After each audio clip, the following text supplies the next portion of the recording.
Hello mga momsies! Kasama pa rin natin dito sa Money Talks si Tito Frank Colaico, ang ating personal finance specialist. May natanggap tayong sulat mula kay Beth Brillantes ng Maya Alta, Antipolo City. Basahin natin ang sulat niya. Dear Tito Frank, yung anak ng kumare ko nakakaipon pa mula sa baon sa eskwela. Yung anak ko, kahit gaano kalaki ang baon, ubos lagi. Paano ba naituturo sa bata ang tungkol sa pag-iimpok at pagiging masinop sa pera? Siguro ang unang sagot ko dyan, tanong din. Ho? Ano ba ang ginagawa nyo na nakikita ng anak nyo? Hala. Baka hindi kayo role model, nakikita aksaya ka rin, di ba? O kaya kung ano nang binibiling hindi mo kailangan. Yung baon, sabi ko nga, just for needs yan. Ang gagastusin mo, ba, ikaw ang anak ko, bibigyan kita ng pera. Yan, panggastos lang sa pangangailangan, hindi pangluho.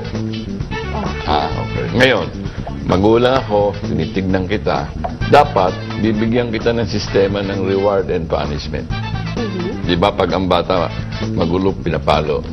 Pag maganda naman ang behavior, mayroong candy. Ganon din sa pag-impok at sa paghawak ng baon. Sabihin mo sa kanya, bawat na piso na masave mo, mamatch ko. Wow. Gagawin ko rin, magdadagdag pa ako para sa'yo. Okay. Hanggang makita niya na, aba, reward and punishment pala to.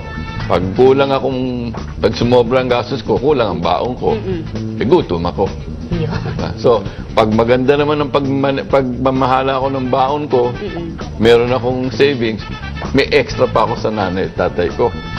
Reward and punishment. Kailangan tinatawag, incentivize mo ang anak mo para siya matuto mag-save. At gagaranti ko sa iyo, hindi na niya mauubos ang baon niya. Wow! Thank you, Tito Frank! Nako mga momsies, para sa inyong mga katanungan, i-email lang kami sa momsmoneytalks@yahoo.com o sumulat sa moms/QTV, 2nd floor, Norbertina Building, East Avenue, Corner EDSA, Diliman, Quezon City. Lagi nating isipin, bukas ay patatagin, pera ay palaguin.